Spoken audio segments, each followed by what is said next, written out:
Good morning. We're going to go ahead and get started. Thank you so much for being here. We have a lot of valuable information to get through today. And I'm Terri Kimball, President and CEO here at the Chandler Chamber of Commerce. And I'd like to thank you for joining us on today's Zoom for our Diversity, Equity, and Inclusion Roundtable. If I could have those of you that are listening in, just mute your microphones so that you can hear our speakers as we get started, that would be great. Our Diversity, Equity, and Inclusion Roundtable today's discussion is on the language of diversity. And this event would not be possible if it wasn't for our sponsors. I want to do a shout out to PayPal, Toyota Financial Services, Intel, Edward Jones, Terri McKibbin, and Wells Fargo. Thank you so much. I'd also like to thank our Diversity, Equity, and Inclusion Committee for all their help in creating these innovative programs. Today's program will be conducted by 4 of our committee members, and I'd like to take a moment to introduce who our speakers are. I think you're going to really love today's topic. Our first is Tyler Conaway. He's a member of the financial and fraud risk management community for over 15 years. He currently serves as a policy leader within PayPal's Global Commercial Risk Management Group. Tyler is also the global chair of PayPal Pride, which is PayPal's LGBTQ and affinity group with over 2,800 members in 21 locations throughout the world. In addition to his role as co-chair for the Chandler Chamber's DE&I committee, Tyler also serves on the Chandler Human Relations Commission. So welcome, Tyler. Our next panelist is Dr. Cindy Manton, who is the founder and CEO of Advid Consulting. She is a transformational business leader with over 25 years of experience in the design, development, and implementation of enterprise-wide workforce optimization initiatives. One of Dr. Manton's areas of expertise is organizational change initiatives in the area of equity and inclusion. Dr. Manton is committed to our goal of discovering innovative, common sense approaches to address the ongoing problem of social injustice and inequality and lack of cultural diversity in organizations and create positive, sustainable change. So welcome.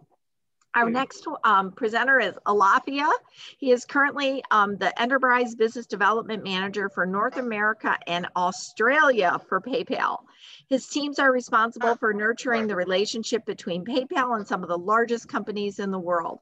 During his tenure, he has worked his way up through the ranks to become the first Black sales manager and is currently the co-chair for the Chandler chapter of Amplify, PayPal's Black Employee Resource Group. Welcome, Alafia. And last but not least, Dr. Bill Crawford. He serves as the Senior VP for Educational Services with DW Consulting, a minority-owned small business here in Chandler. He is also employed as a part-time faculty member with NAU, and Dr. Crawford retired from the Maricopa Community College District in 2017 after a distinguished career of more than 24 years. And he also previously spent 23 years with the Phoenix Police Force. Dr. Crawford is actively engaged in many professional and community organizations, including his service as co-chair of the Chandler Chamber's Diversity, Equity, and Inclusion Committee. Dr. Crawford holds a doctorate and a Master of Education degrees from Northern Arizona University and a Bachelor's of Science in Justice Studies from ASU. Wow, I have you 4 top-notch people, so I can't wait to hear what they have to say. At this time, I'd like to turn things over to Dr. Cindy Manton. And Dr. Manton, take us away for today's program. Thank you, Terri. Thank you for that wonderful introduction. Welcome, everyone, and thank you for attending. Today's roundtable topic is the evolution of the language of diversity. And the language of diversity is about having a common language for talking about differences in order to break down divisions and work toward achieving understanding and partnership. So our presentation discussion is going to be broken into 3 parts. I will present part 1, where we'll talk about the history of diversity, the history of the language of diversity and cultural intelligence. Part 2 will be presented by my fellow committee member, Alafia Long, who will discuss how we can reprogram our language for diversity and inclusion. And then part 3 will be presented by our committee co-chair, Tyler Conaway, and Tyler will present techniques that we can use to evolve our language of diversity. Okay, so when we developed this presentation, it was a highly emotional experience for our entire committee. So I want to take a minute to kind of prepare you, give you a bit of a warning about what's to come. You may find some of the language and imagery used in the presentation disturbing and uncomfortable. However, that's how we learn and grow, by being uncomfortable. The discussion points and information presented are in no way intended to offend, shame, or cause feelings of guilt to any one race, culture, or demographic. This is an all-inclusive presentation. And our goal for this presentation is threefold. First, we want to create an understanding and awareness of the language of diversity and inclusion and cultural intelligence so that you can improve your relationships at work and in the communities where you live. Second, we want to provide you information and tools that you can use to enhance your proficiency in the language of diversity. And last, as you sit through this presentation, we want each of you to be the CEO of your own company. And that company is you. Our ask is that you will go into the workplace and the communities where you live and find someone who is completely different from you and invite them to join your company. Okay, let's get started. So let's talk a little bit about the history of the language of diversity. The United States has a rich, perverse history in the language of diversity. It's rooted in acts of systematic oppression and superiority. Derogatory terms and images have been around for decades. The terms and imageries we use them to label and sometimes intimidate people who were different from us. For example, let's take a look at advertising. So here are some classic advertising that are from the early 50s, mid to early 50s. And as you can see, the ad on the left is for Kenwood Chef. It's a Kenwood Chef mixer. And the tagline states, the chef does everything but cook. That's what wives are for. So that's a clear example of sexism and sexist language against women. And then we have in the middle, the Aunt Jemima ad, where Aunt Jemima is depicted as a happy slave archetype that comes into the home and takes care of the nice Caucasian family. However, recently in June of 2020, Quaker Oats announced that Aunt Jemima was going to be retired and they're going to replace it with a new name and image because they want to make progress toward racial equality. The ad on the far right is Van Heusen shirts. And when I researched this, Van Heusen was very blatant with their bad ads, what can I say? So the tagline on this is everybody wants to wear our shirts. 4 out of 5 men want to wear our shirts, and it's a clear depiction of racism. You have the Black person portrayed as an African savage. So these are, this was the advertisement and the day and the time. Next, we have our modern advertisements. So you think we get a little better over the years, right? Just recently, the ad on the far right is from H&M. H&M is a clothing retailer, and they made sweatshirts that said, coolest monkey in the jungle. And they had an African-American child wear the hoodie. So that created high controversy. And this is not the first time H&M has been in trouble for their controversial ads. The ad in the middle features Ashton Kutcher, and he is in brown face advertising Bombay pop chips. Big advertising blunder. And then the ad on the far right, did you ever see a fat Chinese? This ad was produced by the American Rice Council. And it makes you think, what are these marketeers thinking who produce these ads? When they're all in a room together, what are they thinking? Oh, this is a great idea. So now let's take a look at the movies. The all-time controversial film, Birth of a Nation. This is a silent Civil War epic about the Reconstruction of the South and the founding of the Ku Klux Klan. The film is an adaptation directed by D.W. Griffith in 1915, based on a book that was originally called The Klansman, and it was written by Thomas Dixon Jr. in 1905.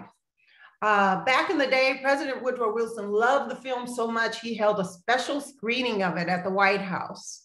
The nation was outraged.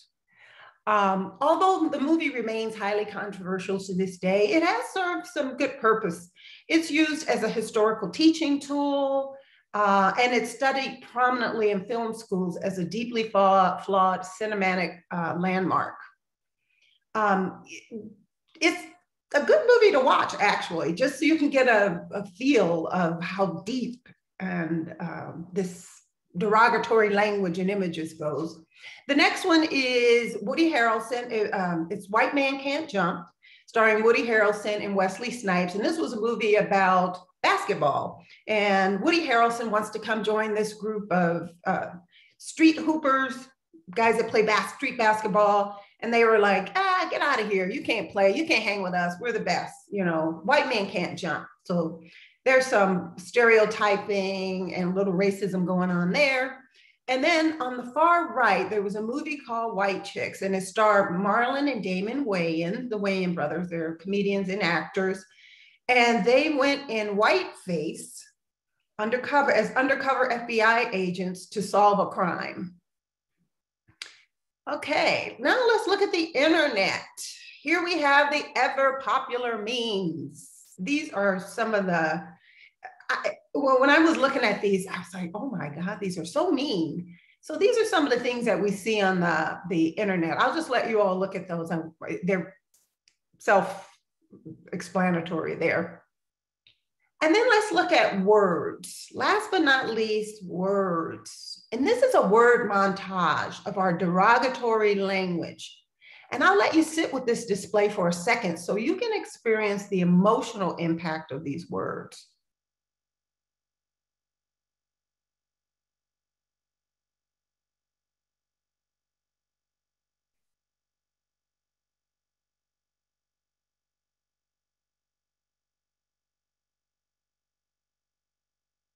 Now, believe it or not, many of these terms stem from roots that were quite innocent. For example, faggot.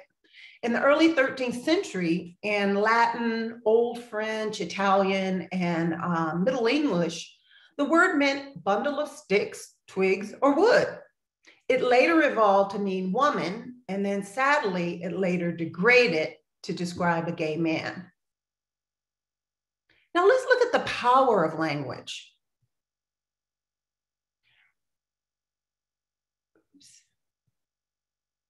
Is it one slide back? Oh, okay, there we go. One, okay. You're right, you can go forward one. Okay, let's look at here are some interesting facts about language. The US has more derogatory terms for people of color than other demographics. Words affect how we think and perpetuate our attitudes about groups and people. So if you have a preconceived notion or stereotype about how groups of people are, without really knowing these people, then you have created that stereotype, and that is your belief about that group.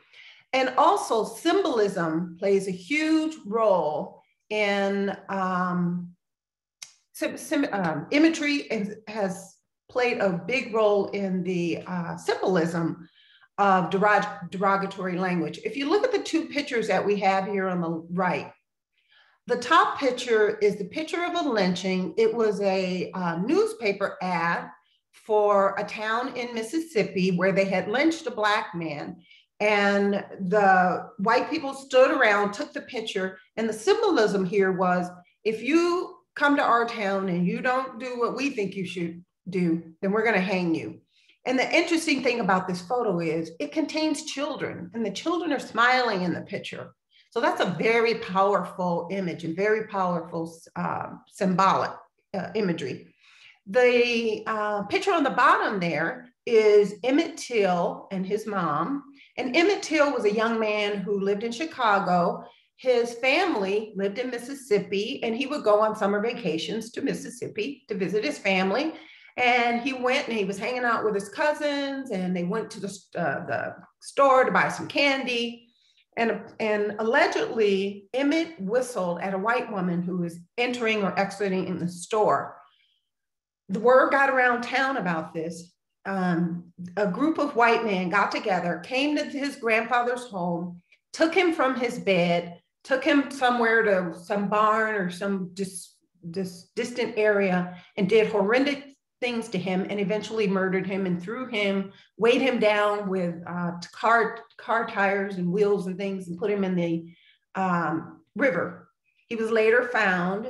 They wanted to quickly bury him in Mississippi in a pine box. And his mom says, no, I'm bringing him back to Chicago, and I want to have an open casket because I want the world to see what's going on. So that was an example of imagery used in a different way. Okay, thank you. Next slide. The power of language. As I previously mentioned, when we were developing this presentation, it was a highly emotional experience for our entire committee. It was a clear firsthand demonstration of the power of language and how derogatory language, stereotyping, and cultural sensitivity is visceral, and it has long-term effects.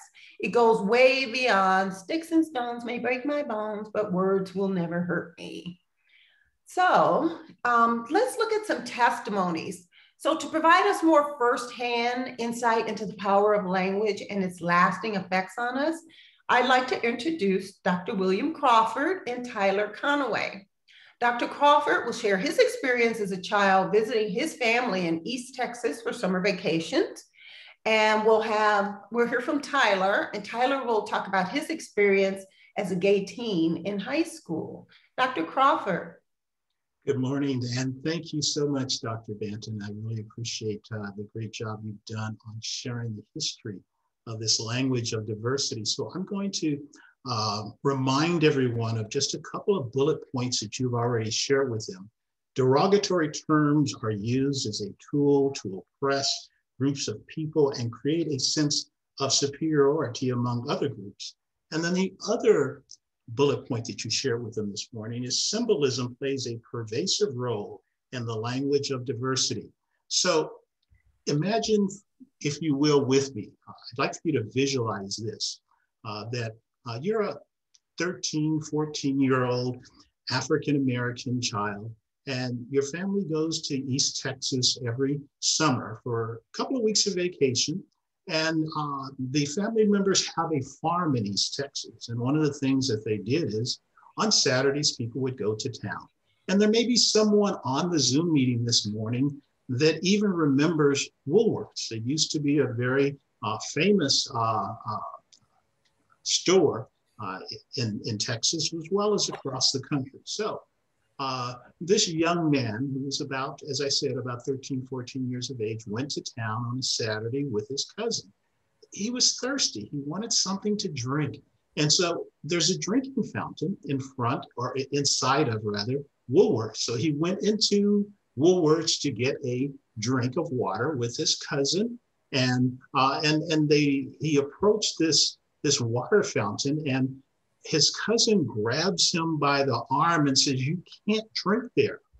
And so he says to his cousin, "Why not? There's a drinking fountain here. Other people are drinking here. Why can't I?"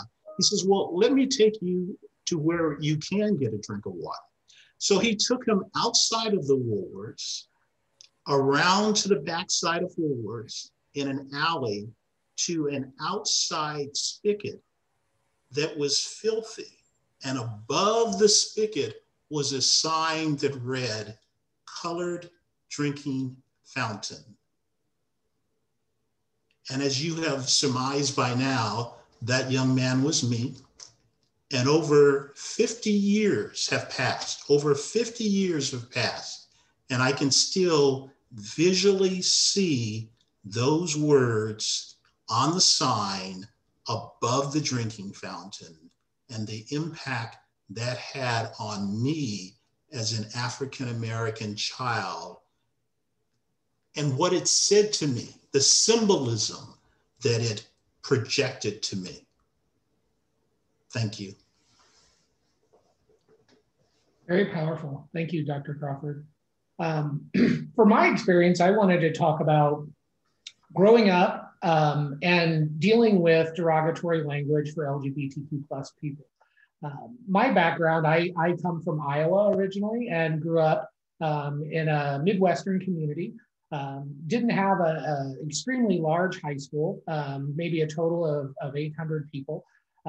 In that, it was kind of a daily reminder for me when I heard the way other young men and women freely use the term gay and faggot. Very frequently you would hear, "That's so gay, don't be gay." Gay took on a life of meaning weak, dumb, stupid, a lot of negative things. So it was always used, in a way that made it clear you don't want to be gay. Contributed to me, obviously, being closeted in high school, being uncomfortable with who I was. A lot of psychological impact to me, wondering why I'm this way, incorporating all those negatives into my life. Am I stupid? Am I weak? Do I have a place here?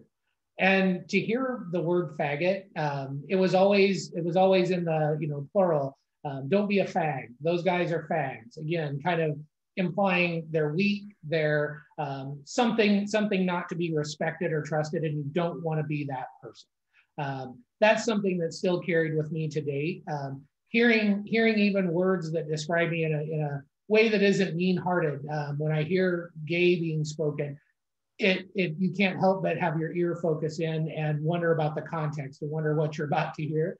I also have the experience of maybe not meeting some of the stereotypes of what people think gay people are. And I've frequently had the experience going into adulthood, even as recent as last year, hearing people, not know that I'm gay, but leverage that language when talking to me or trying to, intimate or get a little closer in a relationship. So very powerful impact. And again, kind of keeping to the theme, everything sort of works to denigrate a group when these items are used in that way. Thank you. Thank you, Tyler. Thank you so much. Thank you, Dr. Crawford. After hearing these heartfelt, very real testimonies from Dr. Crawford and Tyler's experience, I want to take a poll to see which common stereotypes you all are familiar with. This poll is completely anonymous. We have no idea how you responded. So please be as candid as possible with your answers.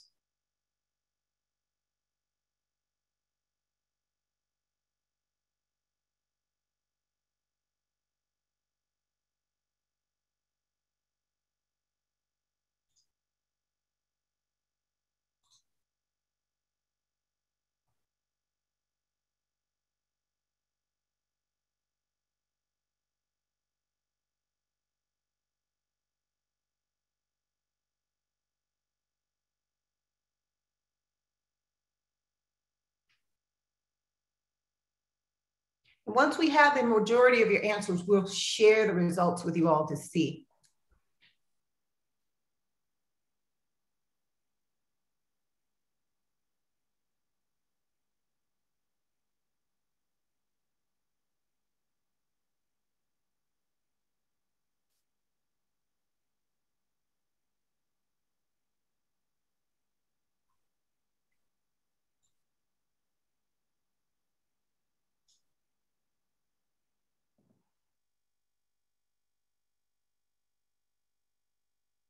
Recording in progress.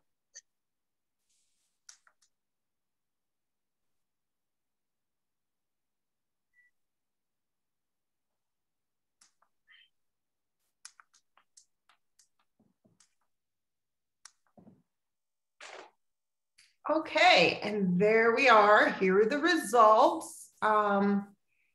28, the highest one here is 28% of you have heard older people don't know technology. Yeah, we've all heard that. Blacks are good at sports. Asians are good at math. Women are only concerned about their appearance. All Arabs are terrorists. Arabs and Muslims are terrorists. And all Jews are stingy. Excellent. Excellent.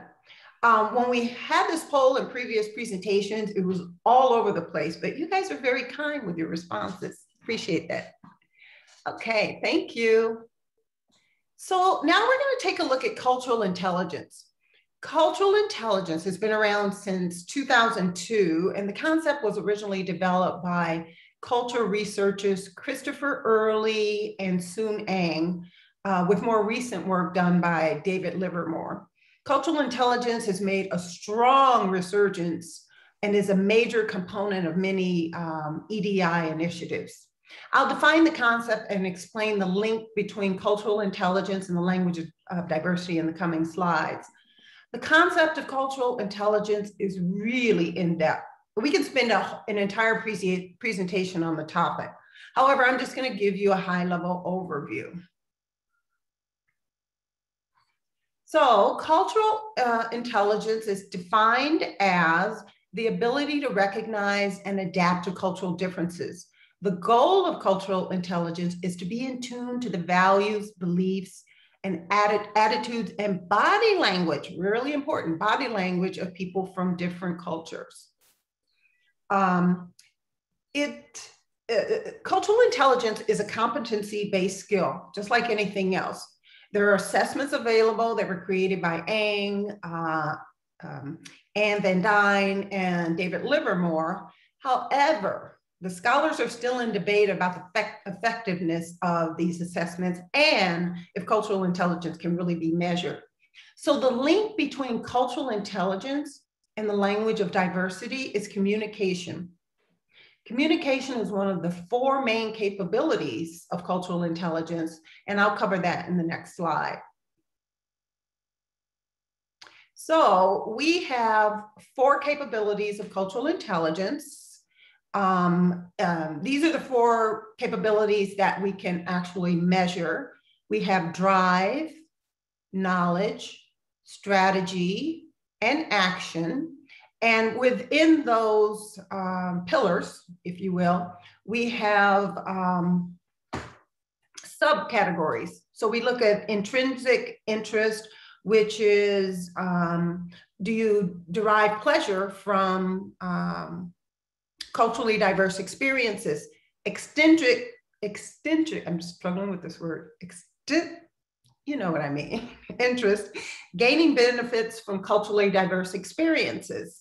And then self-efficacy, having the confidence to be effective in culturally diverse situations. So that makes up the drive pillar. Next is knowledge, and knowledge is a person's knowledge about cultures and how the similarities and the differences between cultures. So you have cultural understanding that's just general, and then one in the context. So we look at it from the perspective of business, about economic and legal systems, interpersonal, knowing about the values, social interactions, norms, and religious beliefs of other cultures, social linguistics, that all falls under the context of general understanding, knowing about the rules of languages and rules of expressing nonverbal behaviors. In the 3rd category is strategy. So once we have the drive and the knowledge, we develop a strategy to be successful in situations where cultural intelligence is required, or we have situations that are very diverse culturally. So we have planning, awareness, and then checking. Awareness is knowing about one's cultural knowledge. Planning is strategizing before a culturally diverse encounter. And then checking is checking assumptions and adjusting our mental maps to actually to actual experiences versus what our expectations of those experiences are going to be. And then we need to take action.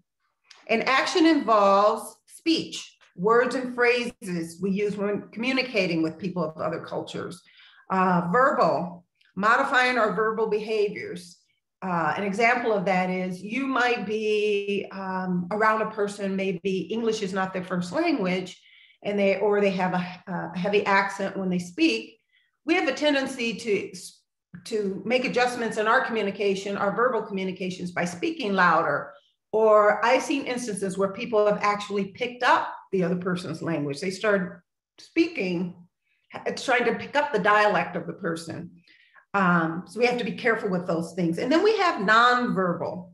This is looking at people's body language, facial expressions, gestures, knowing and understanding those gestures.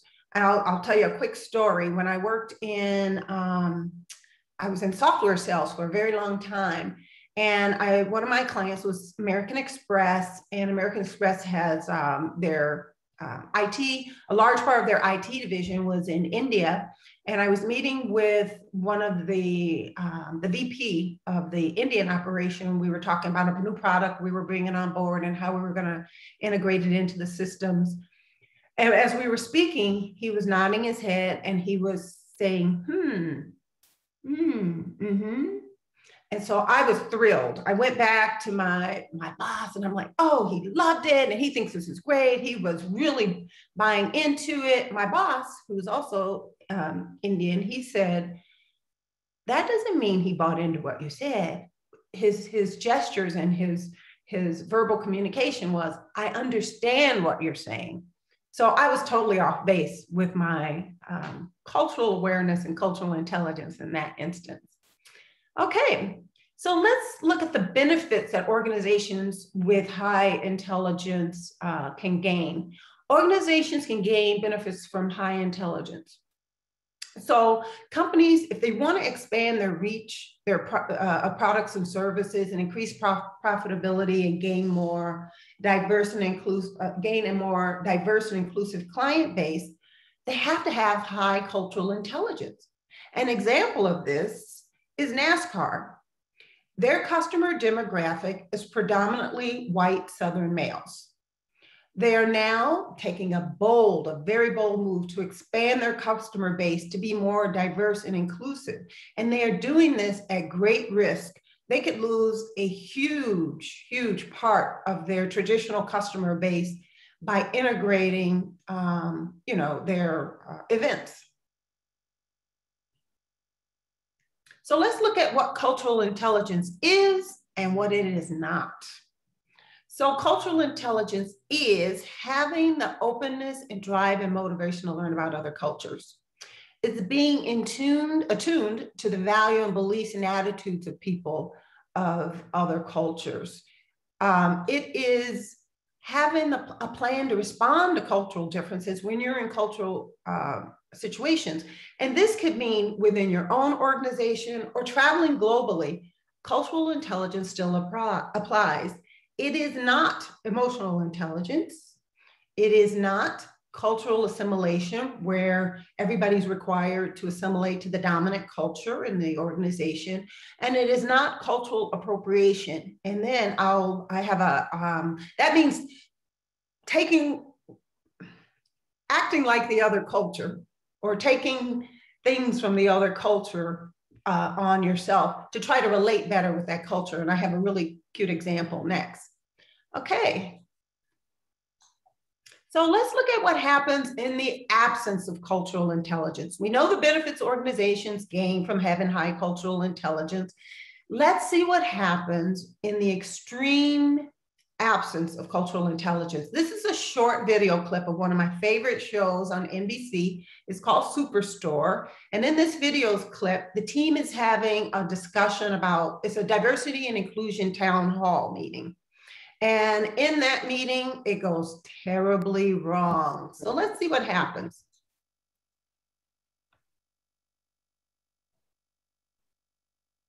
We have 2 ideas to send to corporate and a list of snacks that the Black people in this room don't like. Every room, Garrett.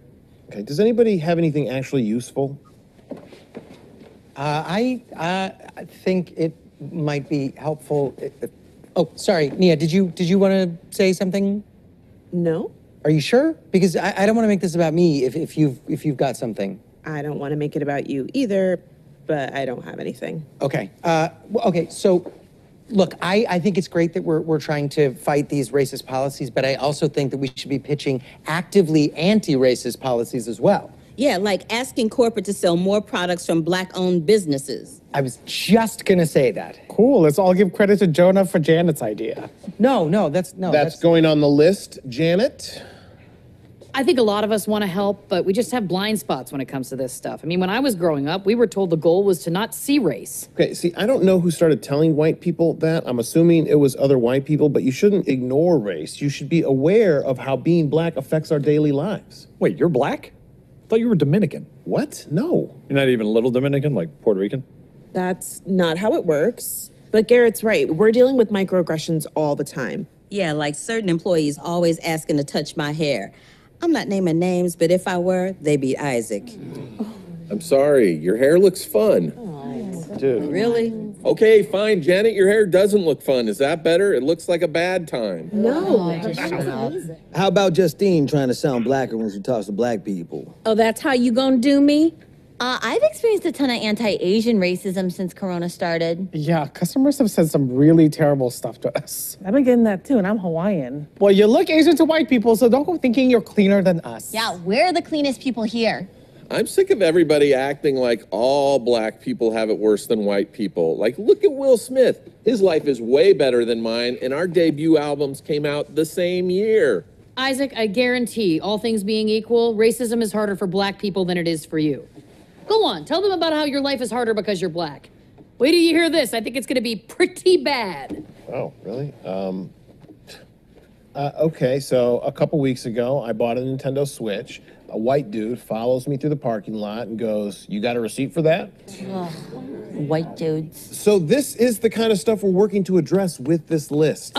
Forget the list. We can get back to the list. The personal stories are breaking through. Give us another one. So you just want me to tell more stories about messed up stuff that happened because I'm black? Exactly. Hit us with a big one. Fine, okay.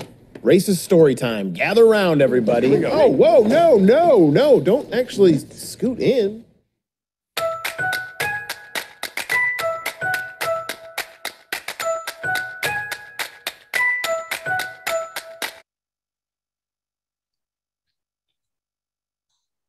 Thank you. So now I'm going to pass over to my colleague, Alafia Long, and he's going to discuss reprogramming for diversity and inclusion. Good morning, everyone. So let's talk reprogramming for diversity and inclusion. I'll start by saying your biases are not your fault, right? We've been programmed this way. For example, media has been exploiting our differences since inception, right? There's no money in unity. Contributing to probably the most abhorrent portrayals of humankind we've all seen. We've all seen it, right? We've all also seen it fall victim to the polarizing language of politics. It's used specifically and unfortunately successfully to separate, control, and classify us. Our biases are evident in some cases, but other times bias rides in on the back of vehicles created by society, both wittingly and unwittingly, and oftentimes under the radar, right? Your biases are not your fault, but we have been programmed this way, and they are your responsibility. It's your responsibility to reprogram yourself, however difficult this might be. And that's for me too. I'm not exempt by any means, but you are accountable for the language you speak. This accountability becomes even more complicated as the language of diversity is beleaguered by an ugly parallel language that's spoken concurrently and also referenced subconsciously. These dual languages can put even the most sensitive and aware person in a precarious situation, due simply to the fact that it can be difficult to tell which of the two is offensive at times and to whom. We all have two versions of ourselves. There's the version that the world sees and the version that your world sees. Consequently, we all speak multiple languages. There are the things you'll say boldly and proudly in a crowd, and then there are the things you wouldn't dare say within earshot of anyone.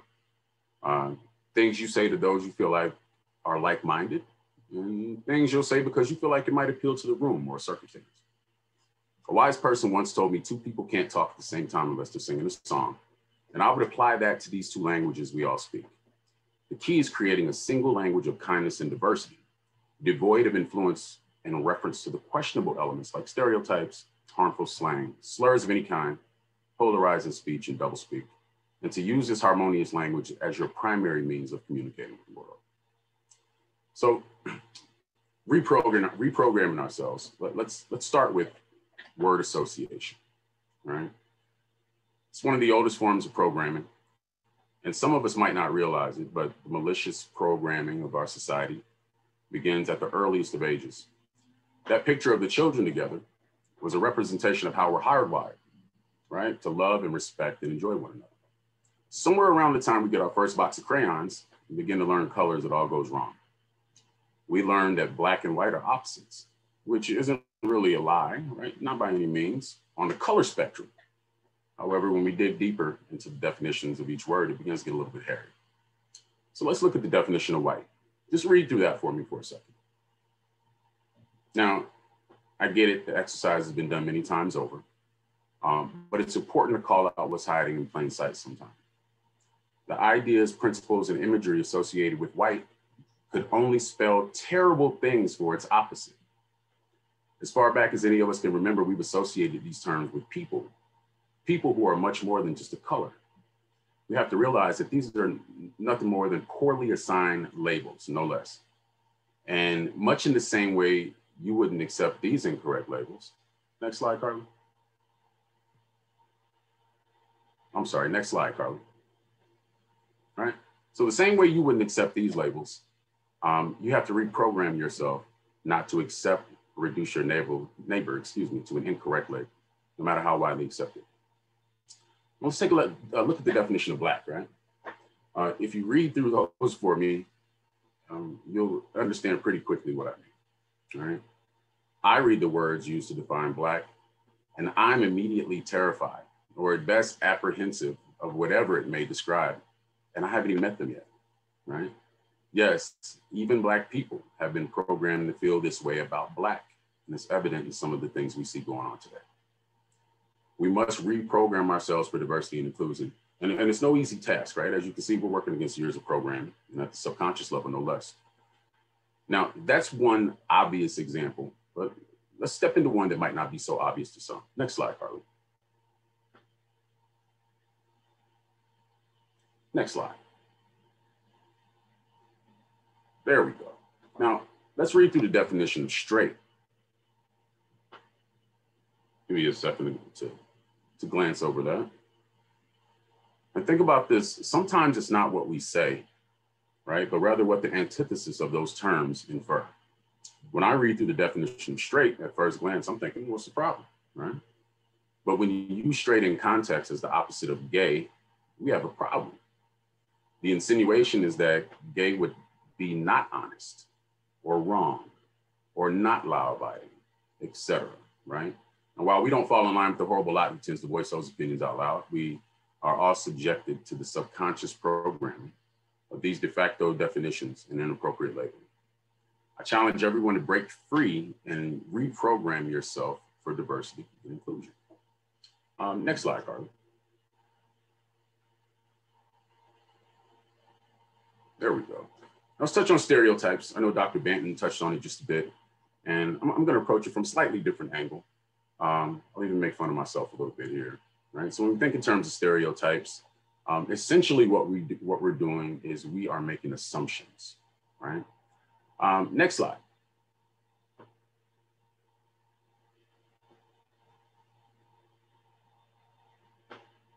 There we go.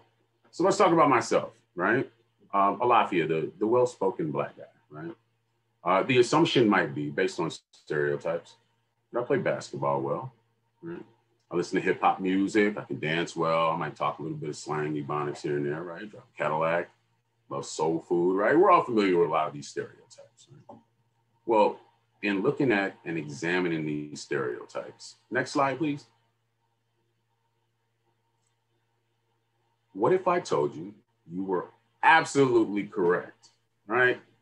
I have an amazing jump shot, love hip hop music, can dance my behind off, right? Drive a Cadillac. I mean, fortunately and unfortunately, these aren't always wrong. However, next slide. I also am an avid chess player. I love classic rock and country. I still can dance pretty good, but I've also garnered accolades for writing. I wear clothes that fit. My favorite food is actually Italian food, and while Hennessy's okay, I would much rather have a quality bourbon, preferably Blanton's. I say this to say, by making assumptions and assuming the stereotype, you actually sell myself and anyone else you come into contact with pretty short, right? There's so many dimensions to each person. When we rely on stereotypes and immediate assumptions or generalizations, we do a huge injustice to not only that person, but the relationship, because it never advances past the assumption, right? When I'm talking to my sales teams, I always tell them there's no replacement, right, for a solid discovery phone call, right? And in a discovery call, you're just simply learning more about the business. Well, I present that same thing to each and every one of you, right? There's no substitute for solid discovery into a person or an employee or a friend or a neighbor, right? Learn that person, look past the assumptions, shed those assumptions. Next slide. And inappropriate labels. And again, reprogram yourself for diversity and inclusion. I want to touch on slang briefly, right? And I actually group slang and slurs together here because slang and slurs are the underbelly of the English language. Slurs are just simply the worst of slang, and we're all guilty of speaking slang day in, day out. It's just kind of part of society and our culture. But this is pretty cut and dry. With slang, or anything for that matter, you need to know what you're saying before you open your mouth to speak. I'll use the word punk, for example. Punk is often used to describe a young or arrogant person, oftentimes with little regard for authority. And it's pretty rude in its own right. But what you may not know is that punk is also a derogatory word for homosexual men who are treated less than humane in prison. Now, if you knew that, then shame on you for using the word. If you didn't know that, then shame on you for using the word without knowing what you're saying. Slang is rarely appropriate in the workplace, and I think that goes without saying. Simply because you may not know who you're offending, or for that matter, even what you're actually saying. With regard to slurs, I mean, this is pretty cut and dry, if nothing else. Ethnic, societal, or otherwise, they're never acceptable, ever. They do irreparable harm to the relationship between two people. And slurs kill trust. They make it impossible to coexist without some form of hurt between two people. I'll repeat, slurs, ethnic, societal, or otherwise, are never acceptable. Not with like-minded individuals, not by yourself in the car, and no, contrary to popular belief, not as you're singing along with rap songs. Next slide. Actually, take me forward too. It's completely unacceptable for public figures with broad platforms to propagate slurs of any kind. So why wouldn't it be equally unacceptable to repeat such words, especially when we're all aware of the damage that they can cause? There are over 1 million words in the English language and 170,000 words currently in use. The use of a slur is the deliberate choice of the most hurtful word you can find out of 1 million choices. Reprogram yourself, for diversity and inclusion, and start by watching the things you say when no one's around. Reprogram yourself to speak a language of love and harmony, and be mindful of the weight and meaning of the words you speak. So finally, I want to touch on polarization. We need to reprogram ourselves to identify doublespeak and polarizing language. There's no escaping it, it's everywhere. Liberal versus conservative, middle and upper middle class, insinuating that there's a low class and a high class. We hear false quantifying terms like minority, which actually refers to the largest collective in the country. Terms like black on black crime are needlessly used as definitions, giving an ethnic label to undesirable elements of society. And the most dangerous language of all is this polarizing language, as it's so widely accepted and so widely promoted at the highest levels. These terms are divisive by design, some of the hardest to shake, especially where politics are concerned. We must reprogram ourselves to see beyond terms like liberal and conservative and realize that we all want what's best for the country, though we might not agree on how to get there. We have to reprogram ourselves to understand the class system for the classless nomenclature that it is. The money I make does not define the person I am. We need to remind ourselves of every day of our commonalities and revel in our beautiful differences. Our biases are not our fault, just in closing. We have been programmed this way, but they absolutely are our responsibility. And it's our responsibility to reprogram ourselves to speak a language of diversity and inclusion. And with that, I thank you guys for listening, and I'll pass the mic over to Tyler Conlon. Thank you. Awesome. So in the closing section today of our presentation, this is really the opportunity, I think, for us to invert something we've talked about frequently when we've talked about accountability and switch walking the talk to talking the walk. Since we're talking about the language of diversity and communication, all the learnings we've had today, this is your chance to reflect that. You know, it's great to learn about cultural intelligence. It's great to learn about other groups, but how we speak and how we communicate is where our brand comes into place. It is where we express the things that we've learned. And more importantly, it sets the tone for how people see us. So we'll talk through written and verbal communication do's and don'ts. All right. So in writing, email communication. In most organizations, and organizations especially of larger scale, workplace studies show email communications represent about 86% of the communications between fellow employees, managers, and peers. Written communication electronically via Slack, Teams, other instant message programs that we use also represents electronic communication. So email, really think of probably broader as electronic communication, but it's words that don't come out of your mouth to be heard, they're written. And I think there's some really good do's and don'ts that we want to focus on for written communication. So research this topic and choose contemporary terminology. When you're going to write about issues pertaining to diversity, equity, and inclusion, and you're going to talk about groups and you're going to talk about terms, make sure that you've done the research and you know that the terminology you're using is contemporary. This is a constantly evolving landscape. We know that each generation brings in new labels, new terms. What I started growing up with is not being used today. So make sure we're touching in and knowing that the audience changes over time. And in fact, you may have multiple choices to select from depending on your audience.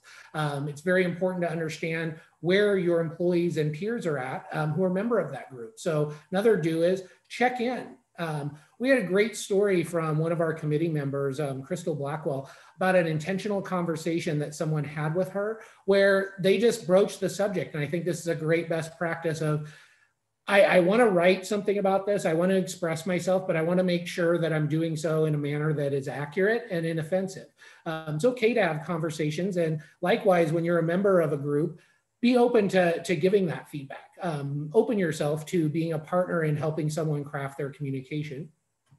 And really one thing that we want to focus on when you're writing about the topic of diversity, equity, and inclusion, be data-driven. Writing about inequity is writing about economics, voting power, many other statistics. So it's very important not to just create broad, sweeping statements, but come with data. It's more likely that Black people will be stopped by police officers. Let's actually quantify that and talk about it in data. It's more likely that women are paid less than men for the same role. Talk about that in context of your industry or your company. But again, coming back with actual data points makes this an objective conversation where we're talking about specific areas of inequity. And that's very powerful to include in any written communication on this topic. Some of the don'ts. A big shift that I think is happening in the diversity, equity, and inclusion space is referring to demographic groups as communities. Communities are very specific. Communities can be geographic, they can be purpose-driven, but not every person who shares an attribute with every other person is a member of a community and don't see themselves that way. So I think it's very important that it's okay for us to talk about demographics and demographic attributes and have the comfort to do so, but not necessarily refer to everyone as being part of a community because there's many people that don't identify as part of a community. Using dated reference points, kind of going back into the earlier parts of our slide, check your history, check the understanding of where words come from. And I think that helps to make sure we're always contemporary and not using dated reference points, that we truly understand the complexities of a group. You look at the LGBTQ plus bundle, there's a lot packaged into that group. There's a lot of folks packaged into what are being called Black Americans, African Americans.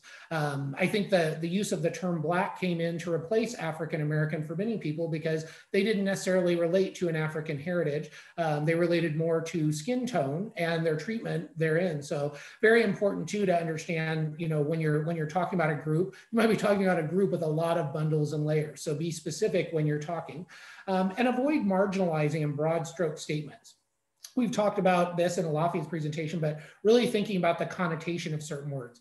Calling groups minorities, disadvantaged, marginal, creates a powerlessness dynamic, right? And not everyone is powerless. Not everyone fits that statement. There are a lot of folks that have built successful careers who share attributes, but when you come in and sort of make a broad stroke statement that Blacks are a marginal group, Hispanics are a marginal group. That's really kind of doing that stereotype action that Alafia spoke to. And really we want to talk about, you know, isolating down, again, being data driven from our dues. Where are the opportunities to promote equity? Are we talking about education? Are we talking about specific segments of a population? So again, when writing on this topic, and I think it is important we write on it, just make sure we're practicing our do's and don'ts so that we communicate effectively what our idea is. All right. Speaking. So obviously a lot of interaction being email for the majority of our communication. We still have verbal interaction and we have it in a variety of contexts. But this is really the time for us to demonstrate soft people skills, compassion, empathy, but most importantly, respect. And I think taking the time to go through these do's and don'ts is by itself an exercise that demonstrates your willingness to be a respectful person. And it's a journey that you need to go through. So on our do's, one thing we've noticed, and it happens, is when people are talking about something they're uncomfortable talking about, which can be a matter of race, it can be a matter of gender, it can be a matter of inequity, it can be a social issue, discrimination. When we speak about groups, there can be a tendency of someone who isn't a part of the group to be a little hushed. You know, we see this as a problem for Black people. You know, and we see a little bit of tone dropping where there's an obvious discomfort. Speak confidently. There's nothing wrong with these words. It's the context in which they're spoken. So deliver with that confidence and don't tend to volumize. And if you're uncomfortable, own that and practice speaking beforehand. It comes across in reads as it's a touchy subject. I don't want to fully elucidate those words because it might offend someone. If you've done your research and gotten the correct terminology, you should have the confidence to speak that way. Having conversations, again, we've stressed this in so many other contexts, but having conversations with your employees and peers about how they see themselves. It is a classic blunder, which I've done as well, and I think a lot of people can relate to, where you sort of step in it, so to speak. And you do so because you made an assumption about how that person categorizes themselves. You know, a classic example, which is part of contemporary America, is the category of multiracial is growing at such a rate that it's replacing individual components of people that identify as pertaining to a single racial group. And in fact, people can identify differently based on upbringing, based on, you know, who they spent the majority of time with. You will see examples of people that present white, but actually are biracial in nature. They're multiracial. They're different backgrounds, but maybe the skin tone gives you that appearance that, hey, this person is white, or conversely, this person might be Asian or Latinx, whereas they identify more as multiracial. So having just a conversation about how someone sees themselves and how they might categorize themselves, very important. You're gonna find a lot of times, some people don't even prefer a category. I'm just Tyler. I don't fit neatly into a bucket, so I just prefer to be Tyler, and I really don't see myself fitting into these groups. And I think the biggest one, and this applies no matter who you are, no matter what color of skin you have, your age, your gender, your sexual orientation, when you're talking, give permission to people to correct you. if you say something that's offensive. Very powerful for someone to hear that's maybe nervous about having this conversation with you is giving permission to be corrected. I think a lot of times we go through and have communications, and we work with good people. People are basically good. I know I may be sounding naive there, but I think people are basically good. And sometimes they aren't going to correct you if they don't know how you receive feedback, if they don't know how you're going to react to this. I think some of the fears in the mind of someone who might give the feedback is, I don't want Tyler to think that I think he's a racist because of something he said, so I'm just not going to say anything. Well, it's that classic example of letting someone walk around with their fly down, or something else, like their blind spot is consistently on display. You had a chance to correct it.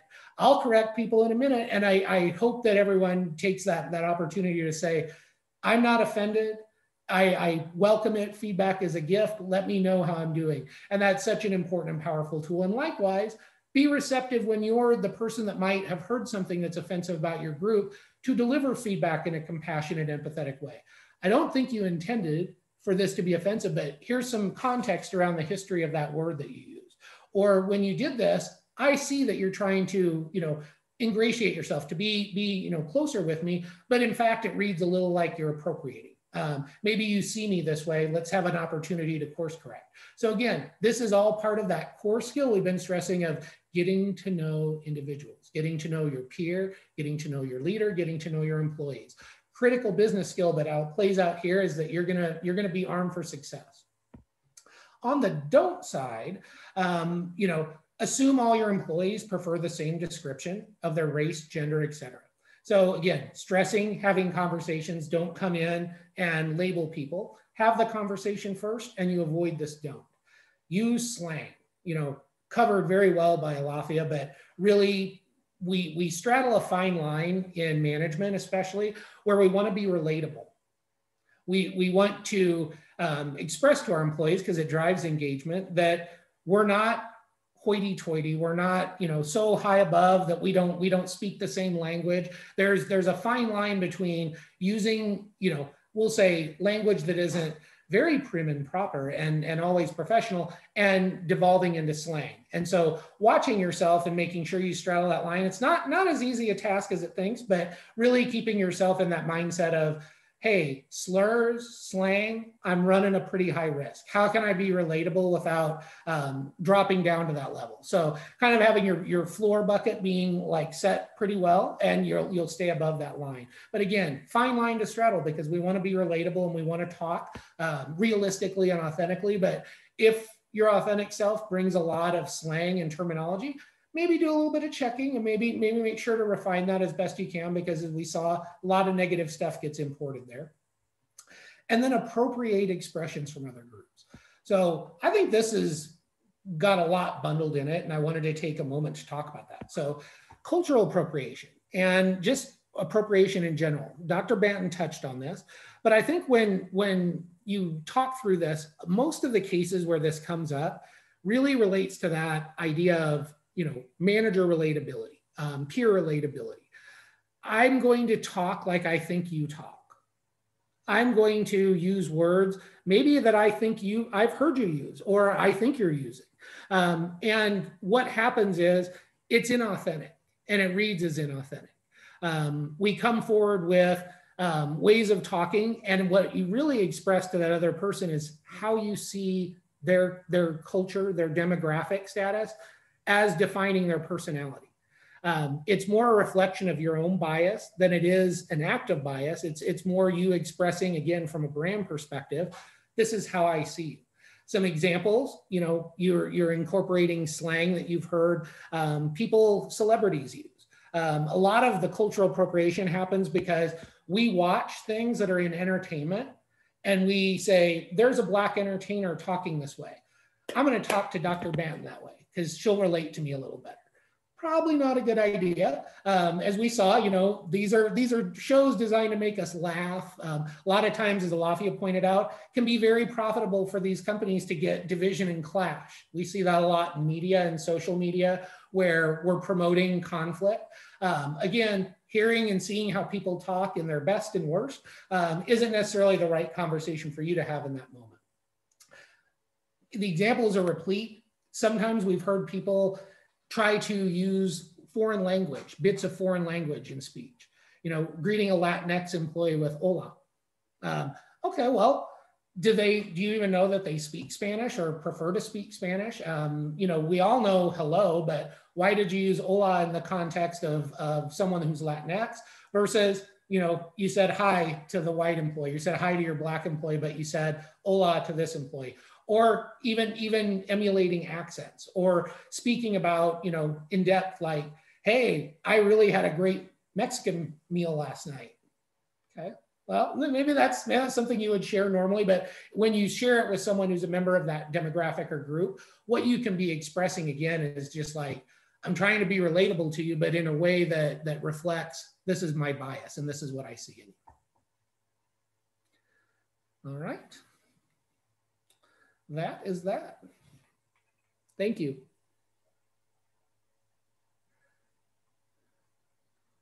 Wow, I am still taking notes. What a fabulous presentation. I just have to, when I told you I had 4 really amazing people that were giving this presentation, this whole committee just keeps knocking it out of the park. And so I just want to make sure everybody's aware of that. Boy, a couple of things I wrote down. I did not know the other word for punk. Alafia, thank you for that. I had no idea. And some of the examples that were given, I'm going back thinking, I've seen those, but now, of course, as I get older, I'm a little bit more seasoned and I've learned they kind of resonated differently with me when I saw them now. So I think that that's really important. And another thing is, I got from every single one of you, DE&I, this needs to be the new soft skill.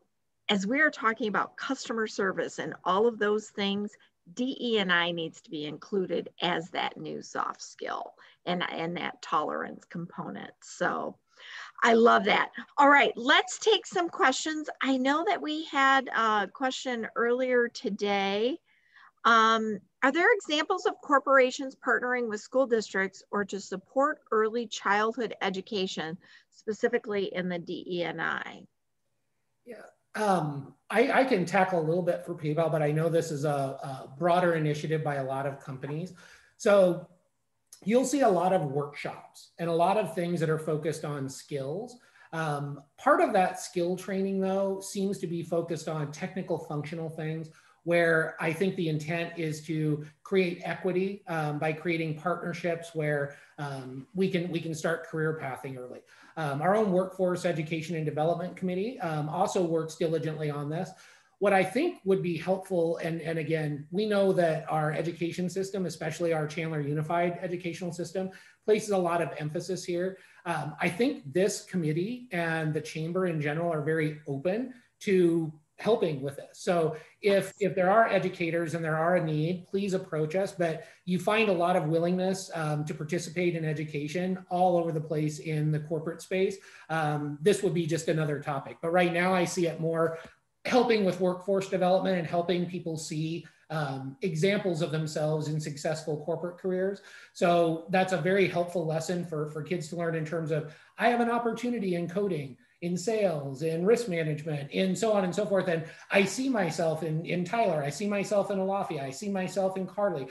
We get those messages out and people can see themselves and know that there's a welcoming environment. I think this is a awesome topic. You know, we would want that to come from the educators, but this committee, you know, in a heartbeat will be willing to support anyone who needs that kind of initiative. So if it's a desire to have out there, we're more than willing to help. Well, and that's something that we can also address in later topics. So thank you for that question. Other questions for the panelists? I wrote down a couple of things that I loved the give permission to be corrected. And I think that that's really important in any type of environment. Whether you're speaking about DE&I or if you're speaking about other things, give that permission, because that just shows that you're open, and we all make mistakes. Trust me, I make a lot of them every single day. Just ask my husband. No, I'm kidding. But seriously, and it's opening that door, I think. And then the other really component, lovely component that I wrote down, I really like that the feedback is a gift, and it is. And I've had a couple of my female mentor friends tell me this all the time, and I love that. So great questions. Other questions for the panelists?